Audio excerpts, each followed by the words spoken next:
Millilitre 400 बोतल millilitre 400 අරගෙන දෙනවා නියමියා බෝතල් 28කට අරගෙන බැලුවාම හම්බෙලා තියෙනවා මීන් එක. දැන් සාමාන්‍යයෙන් පුරවන මිලිලීටර් ගාන ඇවරේජ් එක මිලිලීටර් 401.5ක් වෙනවලු. දැන් ගානට 400 පුරවන බෑනේ 401.5ක් වෙනවලු.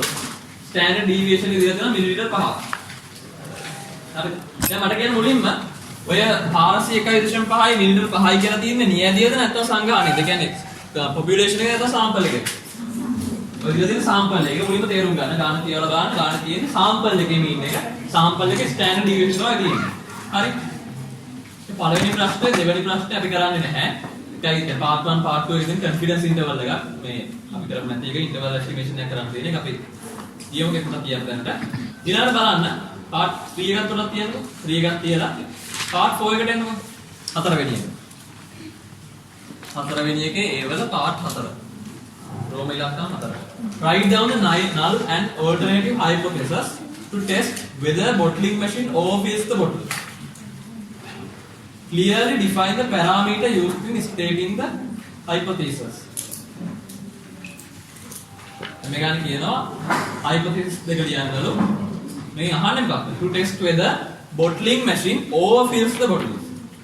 මොකද වැදගත් කාරණයක් මේ ප්‍රශ්නේ අහන්න ගියේ. Clearly define the parameter used in stating the hypothesis. හරි. බලමු පළවෙනි එක. ගාන පටන් ගන්නකොට අපි කොහොම මුලින්ම ගාන දීලා තියෙන තොරතුරු ටික ලියාගන්න කියලා. මුලින්ම ගාන දීලා තියෙන තොරතුරු ලියාගන්න. දැන් මේකේ සාමාන්‍ය කියන්නේ මොකක්ද? මේ බෝතල් වල සාමාන්‍ය පුරන මිලිලීටර ගාන 400යි. ඒ මොකක්ද කියන්නේ අතන? ඒ සංග්‍රහණයේ මධ්‍යයන් දෙකනේ ඒගොල්ලෝ කරන උපකල්පන. ඒගොල්ලෝ උපකල්පනය කරනවා බෝතල් වල සාමාන්‍ය මිලිලීටර 400ක් තියෙනවා කියලා. ඒකට දාගන්න පුළුවන් mu note විදිහට හරි මොකක් හරි ඉතින් දාගන්න පුළුවන් 400යි මිලිලීටර කියලා. මිලිලීටර 400 දාගන්න. ඊට කියනවා සාම්පල් එකක් අරගෙන තියෙනවා සාම්පල් එකේ සයිස් එක 28යි. සාම්පල් එකේ දීලා තියෙනවා මධ්‍යයන්ය 401.5යි. සාම්පල් එකේ ස්ටෑන්ඩඩ් ඩීවියේෂන් එක S දීලා තියෙනවා මිලිලීටර් 5යි කියලා. පළවෙනි පියවර විදිහට දීලා තියෙන data ටික ඔක්කොම ටික ලියා ගන්න. සමහර විදිහට එහෙම ලියා ගන්න. mu නැත්නම් mu not n x bar සහ s. ඔය විදිහට ලියා ගන්න. හරිද? දැන් වෙන පළවෙනි පියවර. එන පළවෙනි ස්ටෙප් එක. පළවෙනි පියවර අපි දුව පොපියුලේෂන් එක අඳුන ගන්න ඕනේ. මේ සංග්‍රහණය අඳුන ගන්න ඕනේ. හරිද? පොපියුලේෂන් එක අඳුන ගන්න ඕනේ. මොකක්ද මේකේ විචාරණය? x මොකක්ද? මොකක්ද මේකේ x වෙන්නේ? මේකේ වොලියුම් එක. Volume of a bottle. බෝතලයකට පුරවන soft drink වල වොලියුම් එක කොච්චරක්ද කියන එක. කොච්චරක් පුරනවද කියන එක. හරිද? x කියලා කියන්නේ. දැන් ගාන බලලා කියන්න මේ x කියන එක මේ බෝතල වල වොලියුම් එක කියන එක ප්‍රමතව කියන්නේ normal distributed එකක් තියෙනවා කියලා කොහේ හරි ගාන කියනවාද කියන්නේ නැද්ද? normalද නැද්ද මේක? මේක normalද නැද්ද? ඔයවා කියනවාද ගාන එහෙම? ගාන එහෙම කියන්නේ නැහැ. හරි අපි බලමු. අපි දැනට දාගමු. දැනටම දාගන්න x is not normal කියලා දාගන්න ඕන දැනටම. බලමු ඉස්සරහ. හරි. දැන් පොඩ්ඩක් මතක් කරගන්න x is not normal කියලා කිව්වනේ. දැන් අර ඔයගොල්ලන්ගේ ටේබල් එකට එන්නකෝ. අපි අර ගත්ත ටේබල් එකක් ගන්න. දැනට පොඩ්ඩක් එන්න. මෙතන ටික අවශ්‍ය නැහැ මොකද මම කරන්නේ. ඇවිල්ලා සංග්‍රහණය ප්‍රමත නැහැ. not normal. not normal පැත්තට එන්නකෝ. ඇවිල්ලා බලන්න මේකේ න්‍යායතරම මොකක්ද? large small. small. එවනම් අපි ගාන හදන්න පුළුවන්ද බැයිද? ගාන හදන්න බැහැ මෙතන කියනවා. ඒක තමයි ඔයගොල්ලෝ ගානේ බලන්න තුන්වෙනි කොටස. ගානේ ඔය හතරවෙනි එක කරන්න කලින් තුන්වෙනි කොටසේ අහනවා what are the assumptions you made in part 2 කියලා. ඊළඟ කලින් කරන්න අනිවාර්යෙන් assumptions make කරන්න ඕනේ. මොකක්ද assumption එක? අපිට මේකේ assumption ගන්න දාන්න නැත්නම් මේ ගාන හදන්න බෑ. assumption එක අපි උපකල්පනය කරනවා මේ සංග්‍රහණය ප්‍රමතයි කියලා. ඒ නිසා ලියන්න ඕනේ. දැන් කලින් ලියලා තියෙන හන්දරින් අවුලකුත් නැහැ. මේ කලින් පාර්ට් එක කරද්දී අපි කියමු x is assumed. ඒක තමයි assumption එක.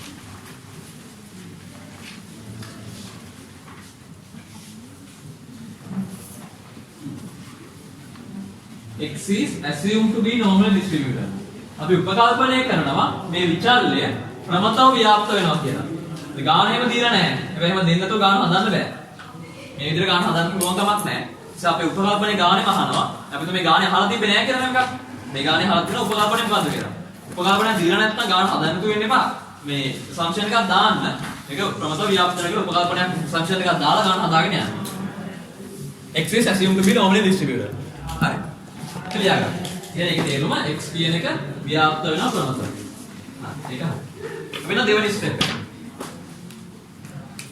අපි හදන්න යන්නේ hypothesis. දාගන්න h not h1. මොකද දාලා තියාගන්න. අපි ඉතින්දි හොයන්නේ mu නේ. h not mu 1 mu කියලා දාලා තියාගන්න. ගාන පියවර තමයි ඒක දාගන්න ඕනේ. දෙවෙනි පියවර. අන්තිම මොකද බලන්න පුලික දාගන්න මොකද h not h1 the h1 h1 දාන්නේ ගානේ අහන දේ යනවා.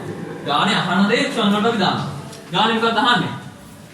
හතරවෙනි එකේ අහනවා test whether bottling machine overfills the bottles. Test whether bottling machine overfills the bottles. overfill කියලා කියන්නේ වැඩිපුර පුරවනවා කියන එක. දැන් අහන්නේ ටෙස්ට් කරන්නලු බලන්නලු මේ bottling machine එකෙන් මේ බෝතලයකට මිලිලීටර් ගාන වැඩිපුර පුරවනවද කියලා. ඒ වැඩිපුර පුරවනවා කියලා කියන්නේ තේරුම මොකද්ද? 400ට වඩා වැඩි කියන එක. ඒගොල්ලෝ හිතන්නේ 400ක් කියලා. 400ට වඩා වැඩි කියන එක. එහෙනම් h1 වලට දාගන්න 400ට වඩා වැඩි කියන එක. අපි ගානේ අහන්නේ overfills කියන එක. ඒකම අපි දාගන්න h1 වලට overfill කියන එක. එහෙනම් 400ට වඩා වැඩි කියන එක. 400ට වඩා වැඩි කියන එක. එහෙනම් h not වලට එන්න ඕනි 400 හෝ ඊට වඩා අඩුයි කියන එක. h1 වලට දැම්ම 400ට වඩා වැඩි කියන එක. එහෙනම් h not වෙන්න ඕනේ 400 හෝ ඊට වඩා අඩුයි කියන එක. හරි.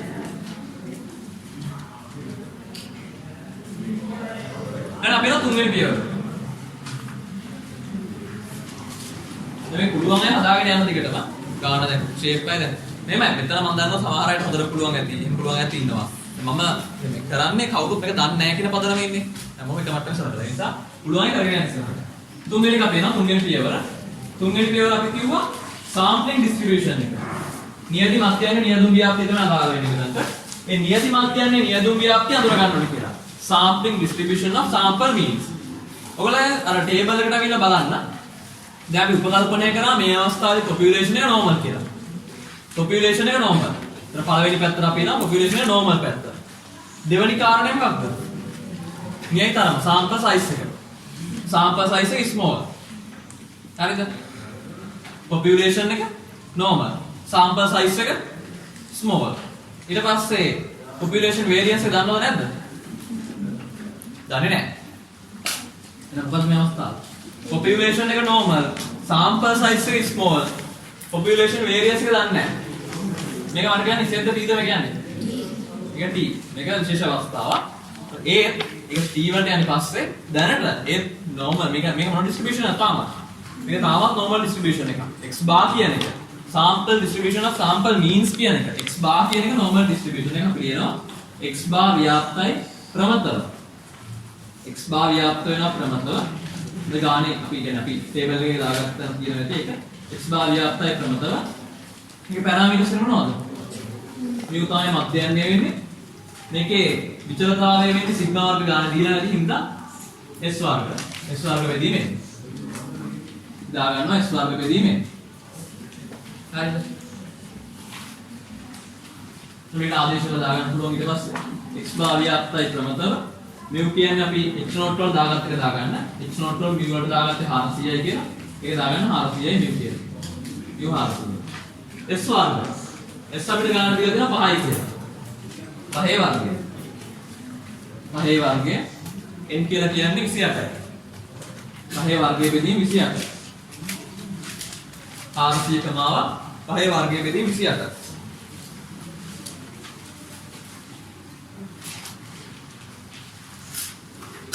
අපි එතකොට මූලික තොරතුරු ලියාගත්තා. population එක ලියාගත්තා. x not x ගන්න හැදුවා. sampling distribution එක ලියාගත්තා. අපි යන හතරෙන් පියවර.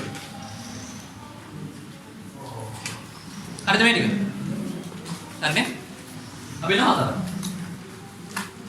අපි නම් ලියා ගන්න ඕනේ test statistic එක. කියන්නේ පරීක්ෂා සංඛ්‍යාතය ලියා ගන්නවා. අපි කිව්වා පරීක්ෂා සංඛ්‍යාතය කියන්නේ වෙන මොකක්වත් නෙවෙයි. මේ තියෙන x bar value එක. මේ x bar ව්‍යාප්තිය x bar value එක z වලට හරි t වලට හරි කන්වර්ට් කරන්න පාවිච්චි කරන ෆෝමියුලා එක. එහෙම නේද? හරි. දැන් ටේබල් එකෙන් බලන්න. මේක normal නම් small නම් මේ විදිහට කිව්ව විදිහට variance එක දන්නේ නැත්නම් මොකක්ද වෙන්නේ? z tද? t එන්නේ. එහෙනම් අපි ලියා ගන්නවා t සමානයි x bar වලින් අඩු කරනවා මධ්‍යයන්නේ mu බෙදෙනවා සම්මතප ගමනේ. එතන සිග්මා වර්ගය අපි දන්නේ නැහැ. ඒ නිසා අපි දෙනවා s බෙදීම n වල මූලය. එහෙනම් ටෙස්ට් ස්ටැටිස්ටික් එක වෙන්නේ මේක. x bar ඉන mu බෙදීම s බෙදීම n වල මූලය. හරිද? දැන් මේ අගයන් දාලා සුළු කරන්න. x bar අපි ගාව තියෙනවා 401.5යි. mu වලට දාන්න 400 x not වල තියෙන ගාන දාන බෙදීම s බෙදීම n වල මූලය. s ඒ කියන්නේ සම්මතප ගමනේ විදිහට නියදී 5යි කියලා. n කියන්නේ 28යි 28ේ මූලය. ඒ සුළු කර උත්තරය ගන්නකො.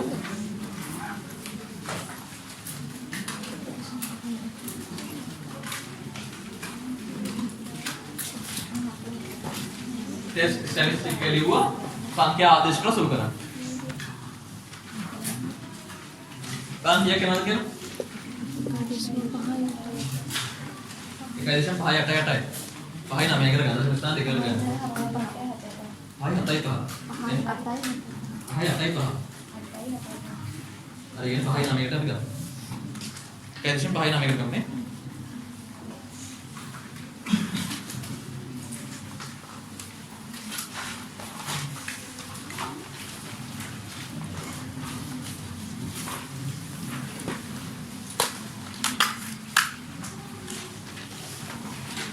අපි ගන්න තමයි දශම ස්ථාන දෙකකට. මොකද හේතුව මේක අපිට බේසියෙන් ගත්තම අවුලට දශම ස්ථාන දෙකකට ගන්න. මොකද අපිට මොකක්ද ක්‍රිටිකල් වැලියු කියන්නේ දශම ස්ථාන දෙකකට. ඒක අවුලක්. හරි. දැන් අපි ටෙස්ට් ස්ටැටිස්ටික් එක ගත්තා. අපි එන හතරවෙනි පියවර. පස්වෙනි එක. පස්වෙනි පියවර අපි එනවා ක්‍රිටිකල් වැලියු එක හොයාගන්න ඕනේ. මොකටද බලන්න මොකට වෙනස්. මේ ක්‍රිටිකල් වැලියු හොයනදී පොඩි වෙනසක් තියෙනවා. පස්වෙනි එක ක්‍රිටිකල් වැලියු. මේ ක්‍රිටිකල් වැලියු කියලා අපි හොයන්නේ මොකක්ද? දැන් අපි කියමු කලින් වගේම. මෙතනදී අපි අන්තිම ව්‍යාප්තිය මොකක්ද? z tද? අපි කලින් යන්නේ z ව්‍යාප්තිය. අපි දැන් හදින්නේ මොකක්ද? t ව්‍යාප්තිය. t ව්‍යාප්තිය ඉතින් අරක වගේම හන්දත් අවුලක් නැහැ. හරියටම දිනවා මේක පොඩ්ඩක්. එනේ මේකේ විචලනයේ වැඩි ව්‍යාප්තියක්. ඒක දාන්න මෙතන මේ මම දැක්ක සමහර අය මේ සෙට් කියන දාන්න එපා මෙතන ඉදා මෙතන දාන්න t කියලා හරිද සෙට් කියලා මේක ලියන්න එපා මේක t ව්‍යාප්තිය මෙතන දාන්න t කියලා හරි මේකේ මැදලක්ෂ බිඳුව ඒක වෙනසක් වෙන්නේ නැහැ හරිද ඊට ලකුණු කරගන්න ඕනේ ප්‍රතික්ෂේප ප්‍රදේශය රිජෙක්ෂන් රීජන් එක සහ නන් රිජෙක්ෂන් රීජන් එක දැන් බලන්න පිළි අරගෙන තියෙන මොකක්ද 400 හෝ ඊට වඩා මධ්‍යයන්නේ අඩුයි කියලා පිළි අරගෙන තියෙනවා දැනටම මධ්‍යයන්නේ 400 හෝ ඊට වඩා අඩුයි කියලා. එහෙනම් ප්‍රතික්ෂේප වෙන එකක් වුණොත් 400 වඩා වැඩි වුණොත් එහෙම. ඒ කියන්නේ දකුණු අත පැත්තට. හරිද? හරිනේ? අපි මොකද හොයාගන්න ඕනේ? මෙතන තියෙන අගය.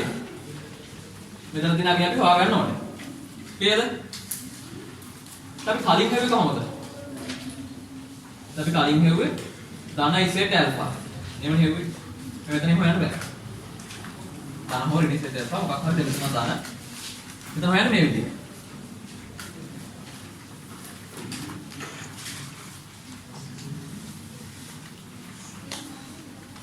කියනවා දාන t n ඍණ 1 තමයි ඇල්ෆා. ඉස්සලා අපි ලිව්වේ දාන z ඇල්ෆා කියලා. මේ අපි කරේ ඇල්ෆා ගිහිල්ලා බැලුවා ඇල්ෆා තියෙන තැන අගය මොකක්ද කියලා. ඍජුව බැලුවා. ඉතින් ප්‍රශ්නයක් නැහැ එතන. දැන් මෙතන පොඩි වෙනසක් තියෙනවා.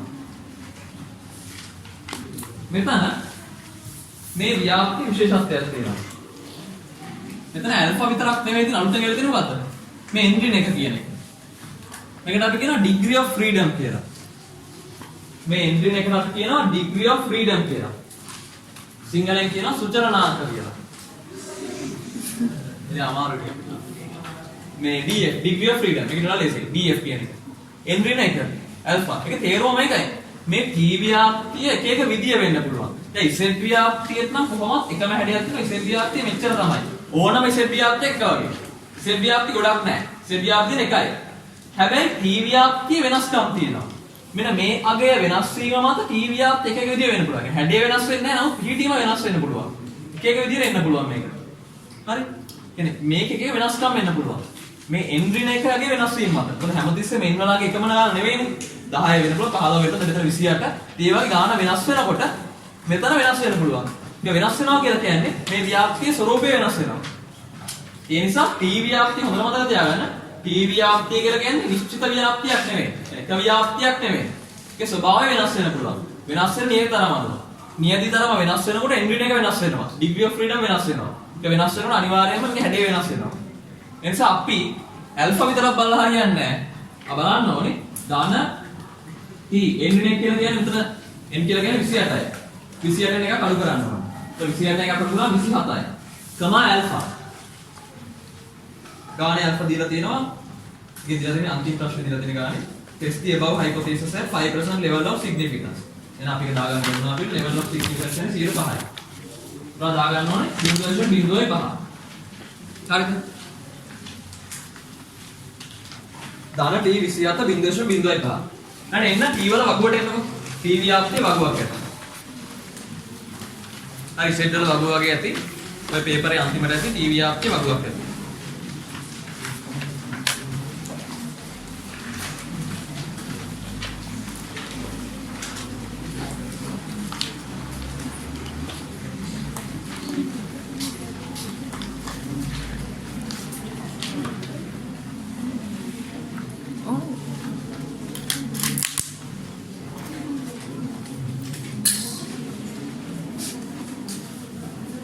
හරි. ඊට බලන්න. දැන් ඕකේ. degree of freedom වලට එන්න. degree of freedom කියන්නේ 27යි. දැන් අරකේ වගේ මේක මේ අඩු කරන්න ඕනේ නැහැ. අපි දශම පහෙන් මේක අඩු කරලා ඒ කියන තැනත් බලන්න එහෙම කතාවක් නැහැ මේක. හරි. එහෙම කතාවක් මේක නෑ. මතක තියාගන්න බලන්නේ මේ අගයන් දෙක දිහා වගුවෙන් බලන්න. හරිද?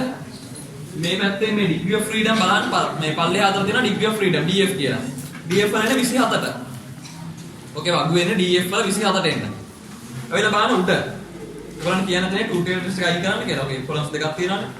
ඔකේ ඇති level of significance for one tail test and levels of significance for two tail test කියලා. ඔයගොල්ලන් කියන දේ two tail test අයින් කරන්න අමතක කරලා one tail test බලන්න කියලා කිව්වද? එච්චර කිව්වේ නැතේ මොනවා? කිව්වද? සමහරට කියලා තියෙනවා. ඒක ඔයගොල්ලන් කියන්නේ ඔකේ ඔයගොල්ලන් අදාළ නැහැ ඔය level of significance for two tail test කියලා එකක් තියෙන්නේ. පේනවද? තන උඩ T වල student T distribution කියන එක යටතේ level of significance for one tail test කියලා එකකුත් ඇති level of significance for two tail test කියලා එකකුත් ඇති හරිද ඔය level of significance for two tail test එකත් අරින්නකො ඒක අවශ්‍ය නැහැ ඒක ඕනේ නැහැ ඔබ බලන්න ඕනේ level of significance for one tail test එක හරිද හරි දැන් DF වල බලන්න 27 ඔය level of significance for one tail test කියන උඩෙන් බලන්න 0.5 මෙතන 0.05නේ 0.05 බලන්න 27 එතන 0.05 කීයද එන්නේ 1.7.3යි එහෙම නේද අපිට එනවා 1.7.3යි දැන් මේකේ 0.5 මේක අඩු කරන්න යන්න එපා ඈ ඒක කරන්න මෙච්චරයි ආ බලනවා කෙලින්ම මෙහෙම දා ගන්නවා ධන දැන් මෙතන ධනනේ ධන T එන්රින එක කමා ඇල්ෆා එන්රින එක දැම්ම 27යි ඇල්ෆා දාගත්ත 0.05යි 27 බැලුවා DF වලින් 0.05 බැලුවා උඩින්. මේ දෙක බලලා ක්‍රොස් වෙන අගේ හොයාගත්ත කැල්සියම් 7.3. හරිද? හරිද? බලා ගන්න පුළුවන් නේ ක්ලියර් නේ? අර යට එක බලන්න එපා level of significance two tail test එක බලන්න එපා. උඩ එකෙන් බලන්න. ඊට මේ අගේ අපි දා ගන්න 1.7.3 තමයි අපිට ආවේ. critical value එකක් හේවුවා. test statistic එක හේවුවා. critical value එකක් හේවුවා. ඊළඟට අපි යනවා 6 වෙනි පියවරට.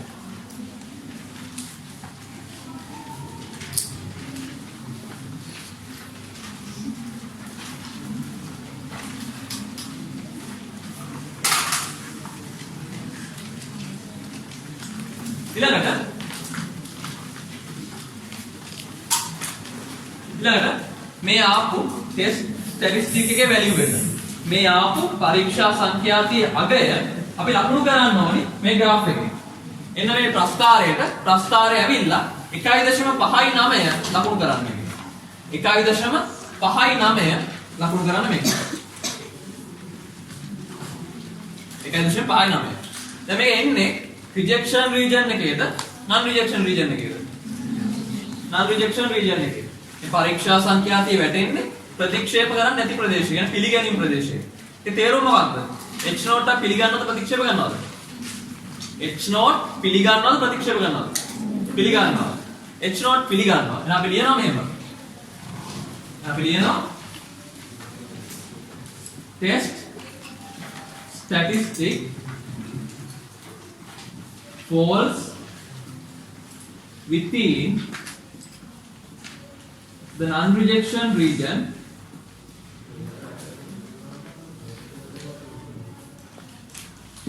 therefore H naught පිළිගන්නවා. පිළිගන්න දෙස වැටෙන්නේ. කියන්නේ H naught පිළිගන්නවා කියලා කියන්නේ H naught is not rejected. පිළිගන්නවා කියන්නේ ප්‍රතික්ෂේප නොකරනවා කියන එක. Test statistic falls within the non-rejection region. Therefore H naught is not rejected. यहाँ परीक्षा संख्याතිය පිළිගැනුම් පෙරසේ පිළිගන්න බැවින් H naught කල්පනය ප්‍රතික්ෂේප නොකරයි.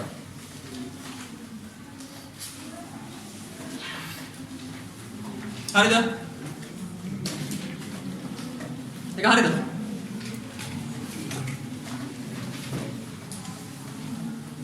අපි යනවා හත අන්තිම පියවර. conclusion එක. දැක්කෝ ගානේ අහන දේ බලන්න. ගානේ අහන්නේ කොහොමද? ගානේ අහන්නේ කොහොමද? Test whether bottling machine overfills the bottle. ඔය ඒ වල part 4 තියෙනවා. To test whether bottling machine overfills the bottle. අහන්නේ කොහොමද? අපි ටෙස්ට් කරන්නේ කොහොමද? bottling machine එකෙන් overfill කරනවාද කියලා. overfill කරනවා කියන්නේ 400 වඩා වැඩි වෙනවද කියන එක. දැන් H naught මොකක්ද උනේ? H naught පිළිගත්තා. පිළිගත්තා කියන්නේ 400 හෝ ඊට වඩා අඩුයි කියන එක. 400 වඩා වැඩිද? වැඩි නැහැ. overfill කරන්නේ නැහැ. ඒ නිසා අපි ලියනවා at 5% level of significance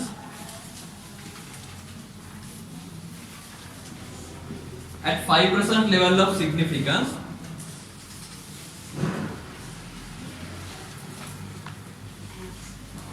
we can't conclude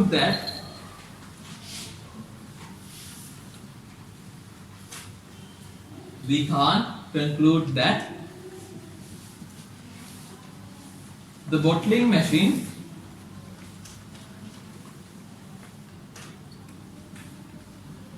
overfills the bottles.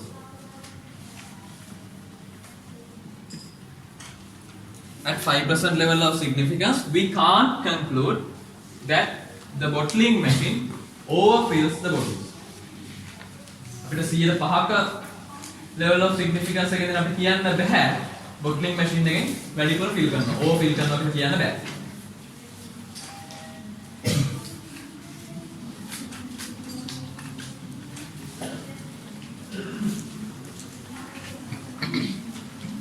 දැන් ගානේ බලන්න. ඕකේ දැන් ඔක හරිනේ.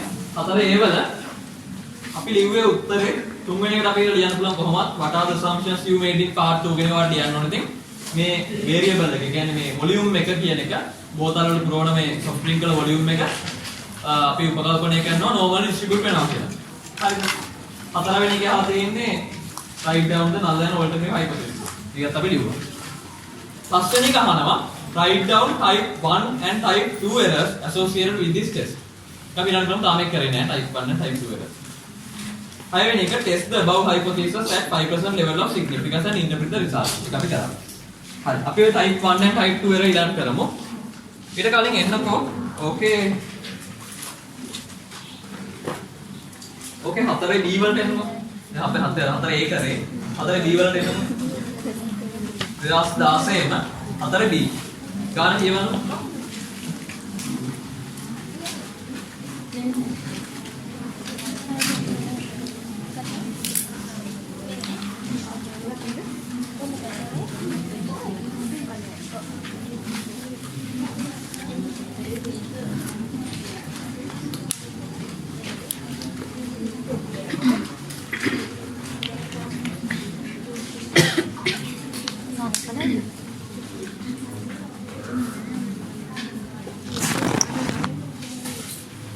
විලාස් 16 4 B.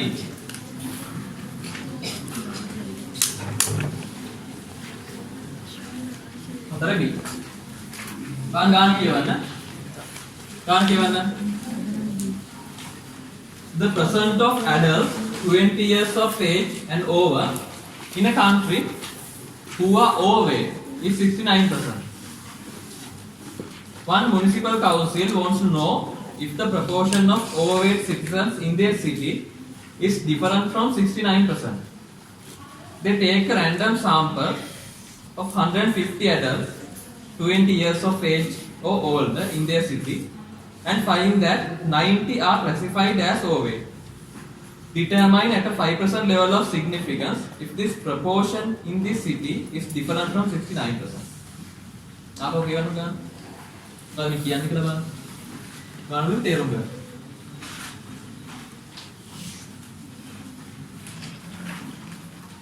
මම ගන්න කියන්නේ මේ country එකේ මේ රටේ ඉන්න අවුරුදු 20ක ඊටඩා වැඩි අයගේ ඒ කියන්නේ ඇඩල්ට්ස් එක ගන්නකො වැඩි හිටිය අයගෙන් කියලා කියන්නේ ඒගොල්ලන්ගෙන් 69ක් ඕවර්වේට් කියන අධික තරබාරු කියන්නේ 69ක් අධික තරබාරු කියලා කියනවා. අද කියනවා මේකේ මුනිසිපල් කවුන්සිල් එක නගර සභාවට දැනගන්න ඕනලා තියෙනවා මහනගර සභාවට දැනගන්න ඕනලා තියෙනවා මේගොල්ලන්ගේ ප්‍රොපෝෂන් එක මේ අධික තරබාරු අයගේ ප්‍රොපෝෂන් එක is different from 69%. මෙන් 69 වෙනස්ද කියලා. 69ට අඩු හෝ වැඩිද කියලා දැනගන්න අවශ්‍යලා තියෙනවා. ඒක කළා තියෙන්නේ ඇඩල්ට්ස් 150ක් අරගෙන තියෙනවා. 150ක් බැලුවාම 90 දෙනෙක්ගේ weight එක overweight. 150න් 90ක් අධික තරබාරුයි. 105ක ලෙවල් එකේදී අපෙන් අහනවා මේ ප්‍රොපෝෂන් එක ඩිෆරන්ට් වෙනවද කියලා 69% වලින්. හරිද? පළවෙනි දේ. මේ ගාන මධ්‍යන්නේ මීන් එක ගැන කතා කරන්නේ නැත්නම් ප්‍රොපෝෂන් එක කියන්නේ. මේ කතා කරන්නේ ප්‍රොපෝෂන් එක ගැන. එහෙමනම් බලමු මුලින්ම ගාන දිලා දෙන තොරතුරු ටික අපි ලියාගමු. ගාන දිලා දෙන පළවෙනියෙන් ඒගොල්ලෝ හිතන ප්‍රොපෝෂන් එක කීයද? පොපියුලේෂන් එක ඒගොල්ලෝ හිතන ප්‍රොපෝෂන් එක 0.9. අපි ලියා ගන්නවා කැපිටල් P නැත්නම් කැපිටල් P නෝට් සමානයි 0.69. 0.69 තමයි ඒගොල්ලෝ හිතන ගාන. හරි. 0.9. ඊළඟට ගාන කියනවා ඒගොල්ලෝ අරගත්තලු සාම්පල් එක 150 දෙනෙක්ගේ. සාම්පල් සයිස් එක 150යි. හොයාගත්තලු 90 දෙනෙක් ඕවර්වේට් කියලා. ඒ කියන්නේ 150ක සාම්පල් එකක් ගත්තාම 150න් 90ක් ඕවර්වේට්. එහෙනම් ඕවර්වේට් ප්‍රොපෝෂන් එක කීය සාම්පල් එක? සිම්පල් P කියන එක 150න් 90ක් කියන්නේ